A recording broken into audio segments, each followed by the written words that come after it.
Hi everyone, this is Sean Frangella with a new Cinema 4D tutorial about how to model and create the Stanley Cup in Cinema 4D. So here's a final quick render of the model that we've made.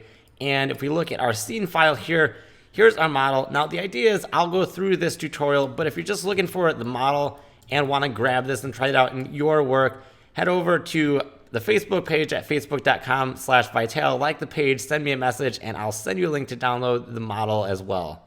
So let's get started with making this from scratch. I'm going to make a new file in Cinema 4D, and to get started, I'm going to need a reference image of this because I can't make it off the top of my head accurately.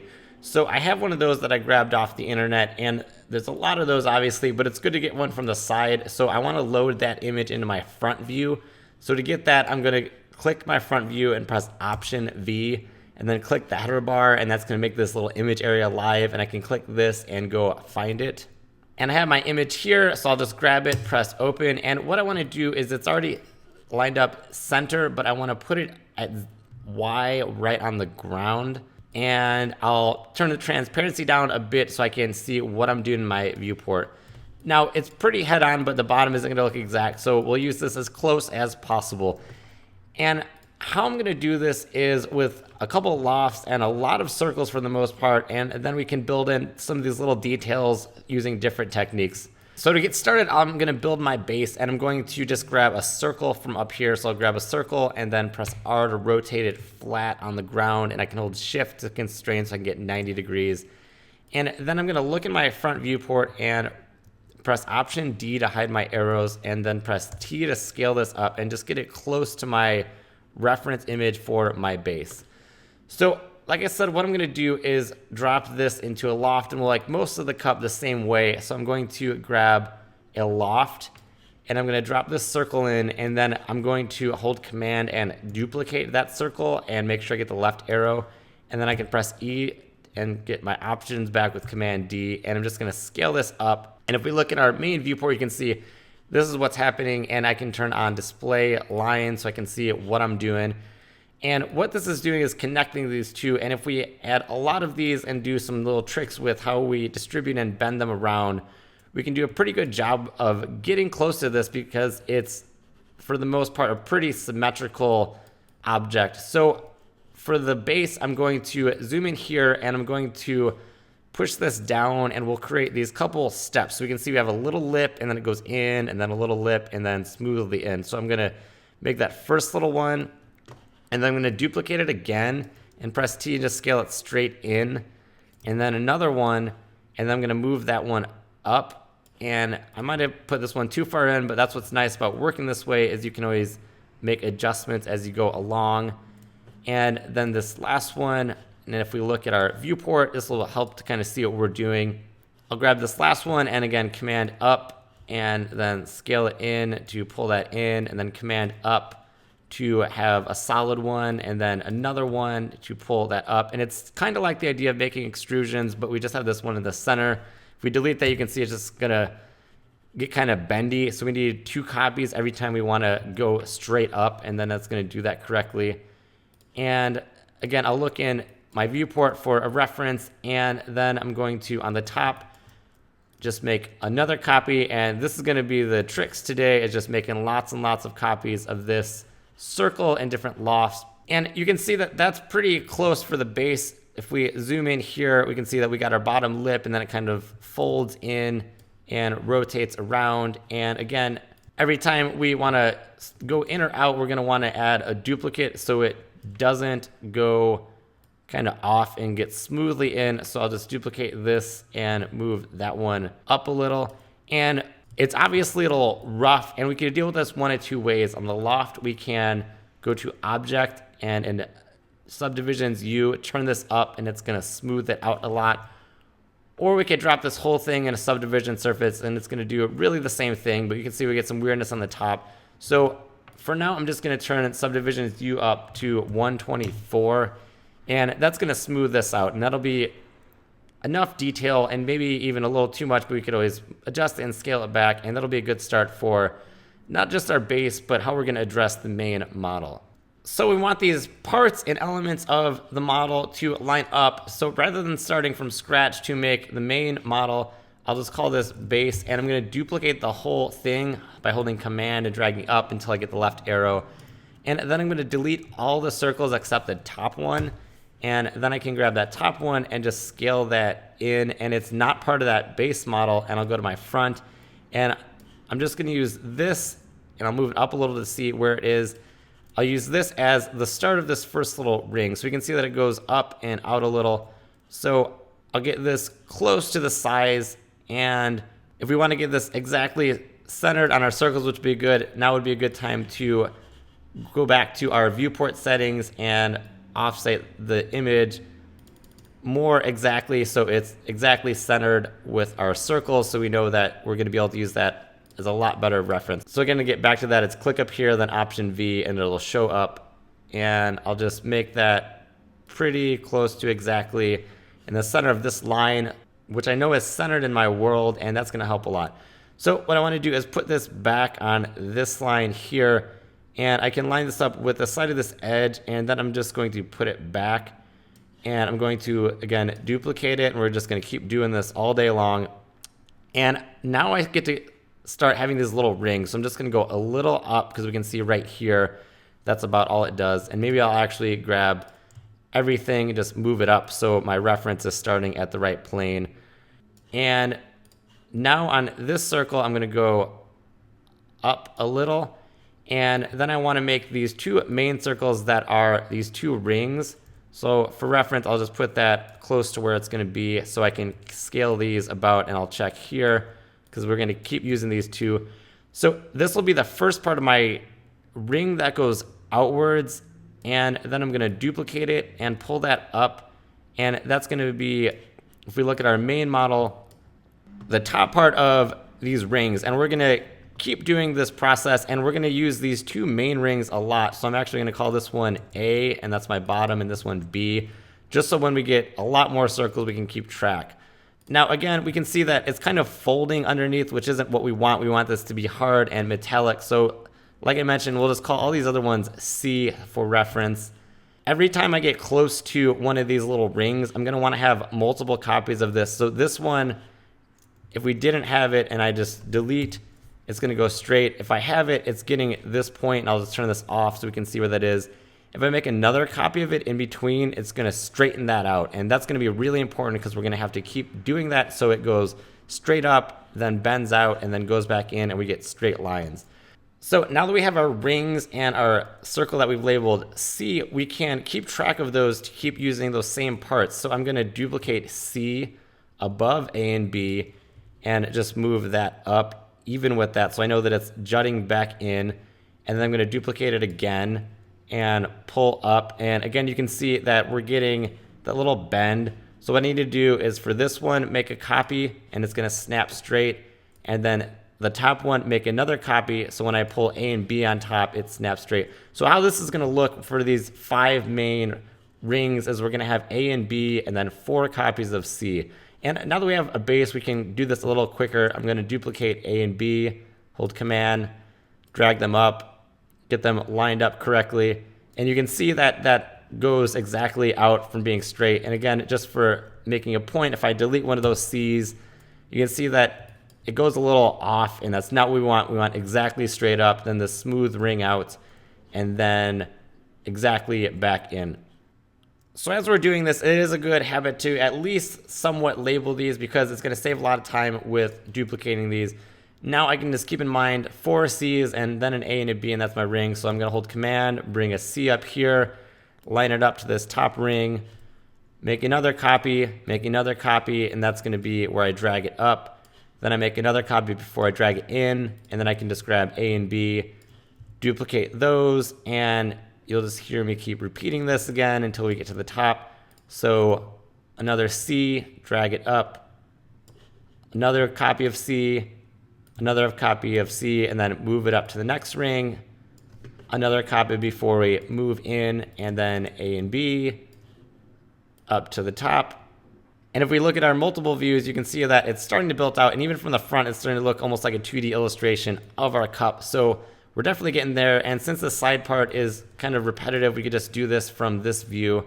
So again, I'll just grab a C, pull it up, and I could do this all at once, but this doesn't take that much time. So second C, third C, drag it up, fourth C, so it snaps in, then grab A and B, duplicate those, bring them up, first C, bring it to the top, then second C, so it snaps, third C, we scale up, and now we're already at the top, so it wasn't too much time. So fourth C before we come in, and then we can grab A and B again, and this will be our top ring, line those up, and now we're gonna start doing a lot more kind of pulling these in and smoothing this out, because there's these rings and then it kind of smoothly goes out, and then it goes in and out a million times until we get to the top of the bowl.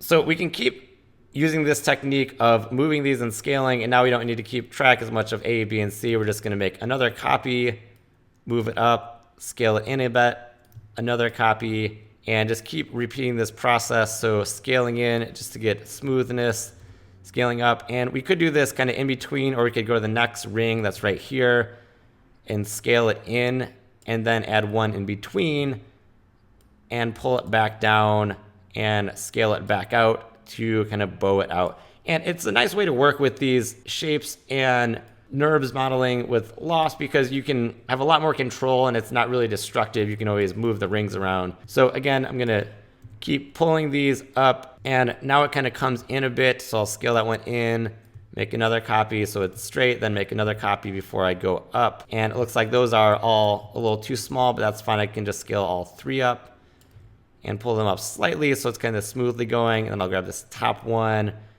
bring that up. And we're just going to repeat this process as it gets smaller and smaller, with keeping in mind how to deal with the rings. So I'll scale that up, put one in between, and pull it down so we can smooth that out a bit. At the top, scale it up, scale that down, pull that one in, keep making rings, make another copy, make another copy so we can pull that up, and try and mentally keep track of all of these rings we're making. Add another one, and we'll add up with quite a few rings and circles, but always still editable. And since this is the majority of this model, it's a pretty quick way to make it in the big picture of things. And we can still edit the amount of subdivisions as we go. So just continuing to make these, continuing to think of stuff to talk about, additional copies that's going, then this would be the same as A and B, because we got these little rings. So we can mimic that same thing. If I want to note it, A, B, pull this up, then it bows in a bit. And watching repetitive modeling is really fun, but useful to get the idea. And once you get these techniques, you know, doing a lot of the same stuff is always fun, unless you're the guy trying to talk while you're doing it. So another little ring, we're almost there. You won't have to listen to me talk as much anymore in a minute. Almost there, except then it gets really detailed. So pull that one in, pull this one down, scale out, bow in, and let's take a look at our reference. And you can see we're getting there, but oh boy, we still have quite a few rings, I imagine. So you can already see there's quite a few circles, but we're getting there. We're almost there. Stay with me. So we'll go up again, scale these out, bow it out a bit, make a copy. And it's the same idea of if you're doing polygonal modeling and just extruding from ring loops. But again, nice shortcuts of ways to do this modeling and be able to quickly edit it later. So just keep making copies, drawing out these rings. And that's why this is a pretty fun one to do with these techniques, because it is mostly a lot of these rings, and you can really practice getting quick at these sorts of techniques and keeping track of all of these circles as you go. So this next one kind of comes up and it doesn't really bow, it just scales straight in. So we'll just have that, and then another copy, and then another copy, and go out, because it does ring out a little bit. And then we'll have that ring come up, another copy before it comes in, then another copy, scale in, one more, pull up, and now we need this little lip before we start to get to the bowl, which will be new parts, so that'll be exciting. So just scale this one in a bit, and I forgot one copy, and you can see what happens. You just gotta snap it to make another one, and then it smooths that out. So almost there. One more copy, scale it in a bit, another one, and we end up with quite a few circles. And now we get to some interesting areas where these repeating patterns that are jutting out appear, and we'll address those later as opposed to trying to fit them in here because it's not really going to work with the way we're building this, but we can always stack those on top once we get this main shape built out. So this last one, I'll turn this off, is right before it kind of goes all back and forth and goes around. So this will be a bunch of smooth ones as opposed to rings. So if I pull this up, you can see where we are. So I'll just scale that back up a bit before I extrude out of it. And it looks like I need to go a bit bigger. So I'll turn this off so I can see what I'm doing. And let me grab this one and try and figure out where I am. All right, there it is. Scale that one up, and then I'll just, again, duplicate. And now we need to make a bunch of kind of more smooth ones because it doesn't really have defined rings. It's kind of smoothly going, so we'll just kind of get close to it because it's going to be such a little area that it's going to be pretty clear that it's the Stanley Cup. And we just want to match the amount of detail and rings and a lot of the details we could build in with some textures and things like that. So I'm going to get this last ring, and then to snap that, make a copy, make another copy, scale it out. And now we get to the bowl at the top, which is a new fun challenge. So if we look at our main view and zoom out, you can see we're almost there. It's just missing the bowl. And if we pan way out, you can see, even if we did a quick Command R now, that's definitely starting to look like the Stanley Cup. So definitely getting there, looking nice so far. So now for the bowl, I have this one. That's my next subdivision. So what I can do is pull that up, and I'm going to scale it a bit, and we're going to need a couple in the bowl to round it out. So I'll put this one here and just pull one up to the top for reference, and then we can see once it gets there and scale this out how much we're going to need to add in the center to kind of fill this out. So I'm going to, in between this one at the top and this mid one, make another one and push it down. And I can use this to kind of adjust the edges. So it's obviously not like this, like some crazy lamp, but I can use this to smooth it out. And then we just have a couple more rings on the top. So we're already almost there. It didn't take too long. So I'll just make another ring on the top, scale it up a bit so it goes wider. And then now we get a bunch of really small rings. So I'm going to make another copy and make another copy for it to go in, scale that in a bit, then another copy to go up. If I just pull up, and I think I did that backwards, so I'm going to undo that because I'm actually supposed to go out because these ones go opposite. So you see there's one little ring and then a second ring and a third ring. So let's get the first one really small, then this one goes out. So let's make a copy so that one can go up from the top. And then there's one more ring, so we're going to make a copy, scale it out, make a copy, pull this up, and that's our top. So I'm going to make another one for our top edge and scale that in so it aligns close to the inside of this. Now, if we go to the top and look at the top, we can see that we have a bit of a problem because we don't want it to just end and have the geometry be filled. But another thing that's nice about this lofting with circles process is it doesn't necessarily need to keep going up, up, up, up, up. If we make another copy and then make a copy up here and pull this down, you can see that we can actually pull the geometry in. So I'm going to delete this top one because we want to be a little more precise with this. And this is the first one that's going to cut in. So I'm just going to make that a little bigger. And then I'll make a duplicate of that. And I'm going to pull down. And we want this to bow inside of these lines so it keeps building out the inside of the bowl and not pass it ever, because then it's going to kind of obviously cause some problems.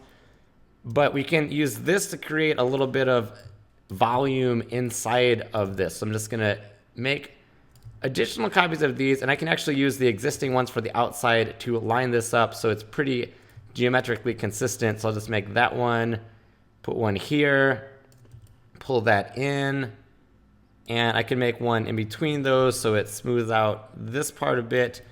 So just scale that back up. And you can see that it still gets flat at the bottom. But what we can do is make another copy to where it's close to the bottom so it's smoothly coming in and looks like it's consistent.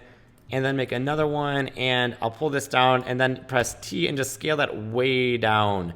And that's going to make it infinitely small just about, and you can see smooth this out. So if I do a Command R, see, pretty smooth, and we don't really see a point or anything. So I'll zoom out, and that's pretty much the majority of our model. Now the cup is obviously pretty detailed. There's lots of these little extra pieces that are part of it kind of extruding out, and obviously all the names of all of the Stanley Cup winners around the edge. But I'd say you should do most of that with textures unless the camera is right up next to it and you could see if it was like right here. But if it's not, you could do that with bump and texture maps. But let's at least put these ones in because those are pretty clearly visible. So to drop those in, I'm just going to make a sphere, and this will be my third little part. And I'm gonna scale the sphere down a bit, and I'll put it up close to around where that falls. So just put it reference right here. And what we want to do is grab our sphere, and I'm going to go to, and I actually want these to be kind of like an oval. So I'll move this out just so I can see for reference how this is going. But I'm going to grab the sphere and I'm going to turn off render perfect so it doesn't render perfectly every time. And then I'll go to coordinates, and under scale, I'm going to scale Z down just a bit so it gets this kind of oval look. Now to get these around the edge so it looks like they're part of it, I'm going to drop it into a cloner. So I'll go to MoGraph cloner, and then I'll drop this sphere in and set the cloner under object to radial. And then they're just going in a circle the wrong way. If I turn this off, we can see not quite lining up as I need it to. So what I need to do on the cloner, I'm going to change plane to XZ, and that's going to give me a couple. And I can zoom out because now they're at the bottom, so I need to move this whole thing up to where I need it. So let's get those back up here and zoom in a bit.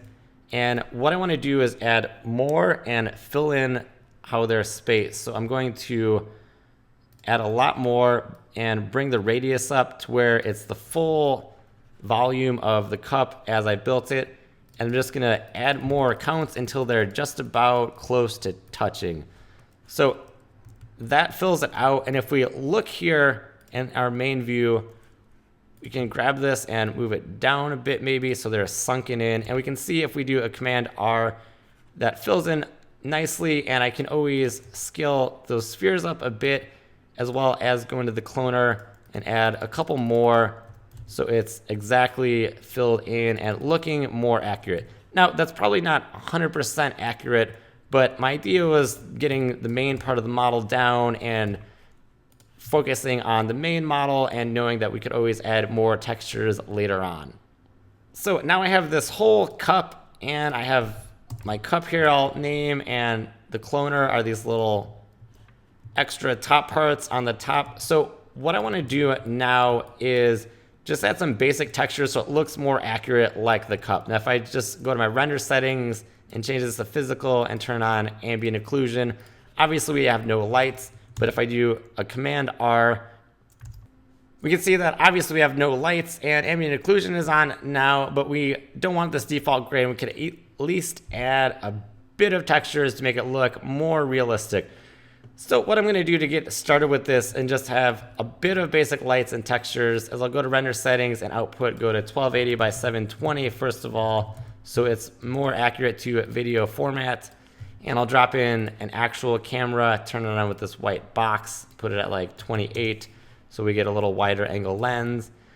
And I'm going to want this sitting on a floor, so I'm going to go to floor. And now let's add a bit of textures and a bit of lights to get this a little more interesting looking. So what I'm going to do to start my textures is actually in the content browser for my basic settings. And what comes with Cinema 4D is if I go to presets and go into light, which will come with it if you have After Effects Creative Cloud and you have the light version, as well as I believe if you have the studio version. So I'm in lights, and then I go to materials and metal. There's some good starter ones that we can tweak a bit. So in my scene, I'm going to drag in this car paint. That could be our starter for the base, and my metal polished, and that could be a start for the main part. And then this metal silver, and that could be what we use for our floor. So in my objects, I'm going to drag onto my base, the black one, my brushed metal onto the cup, and I can hold command and drag that up to put it on the cloner. And then on my floor, this metal reflective. So now if I do a Shift R to store this and take a look at what's going on, we can see that this is starting to get there, and those are good base, but we would probably want to tweak these a little. So under these textures, just to make it a little more interesting, I'm going to grab the black one, and I'm going to turn up that reflection quite a bit. Put that at 100. No, way too much. Maybe just like 50, just so it's a little more reflective and doesn't look so much like paint. And then for the brushed metal, I'm going to take it off of this gray and go a little lighter gray, because we don't want it to be that dull. If we look at here, we don't want it to be the like original shader option. So a little lighter gray, and then I'm going to add back up to 100 reflection and put it a little blurry, just like 2, so we get some nice reflections, so like it's realistic metal. And then I'm going to bring up the specular highlight quite a bit, so it's a little more glossy, and we can always keep tweaking these as we add lights. And then for my floor, I'm going to add a bit more blurriness. So I'll bring up the blurriness to like 8, and then brightness to some like 75, and we'll see how this is looking. And we need some lights, so I'm just going to set up some basic lights in my scene. If I jump out of my camera and I'll just pull back, what I'm going to do is just do basic key fill rim light. So I'll grab a light, and with E, I'll move that over to the side and get some nice 3-point lighting, but still get it pretty dramatically lit from the side, like it's serious. And that light, I'll give it a little bit of an orangish haze just to do kind of some basic colors, and I'll turn shadows on for that. And then I'm gonna duplicate that light by holding command and dragging up, move it over to the side and pull it down a bit and turn the brightness way down on that. And let's take a look at our main view and jump back into our camera where I have this in the third of the frame. That one I'm going to make a little blue and then just pull that down a bit, but that'll give us some nice fill light. And then I'll just duplicate that one more time and pull it towards the side and the back and put it at the top a bit. And this could be our edge or rim light, and maybe some other colors, maybe like a little more bluish. And let's do a quick render on this and see how we're looking. So we got a little bit more problems. We might have went too far with some things. Our diffusion that was on that texture is a little too thick. So I'm going to go back to that texture, and we can see there's this diffuse map. So I can click that, and let's bring that scale down, because then it should spread that out. And I'll go to diffusion and just put it like 15, so it looks a little brushed, but not so much. And then just to kind of get an idea of what this is doing, I'm just going to do an area render. So I'll do Option R, and I'll just do a little pocket of this just to get an idea of what's happening here. And we might need to turn our lights up a bit too. So our key light, let's just turn that a lot brighter. Check and see what's happening with there. Went way overboard, but it's a good test of lighting of go beyond where you need to be and then take it down. And then our fill light can bring up a bit, or we could pull those in closer, but we're just trying to get a basic idea. And then I do want to add, I think, even more of a specular highlight. And first, let's just move this blue light to where we're actually getting some of those blue reflections and highlights from that light. So looking there, and I can see maybe a little more specular highlight in some way, because I wanted more of this. And my reflection, I'm going to turn off blurriness.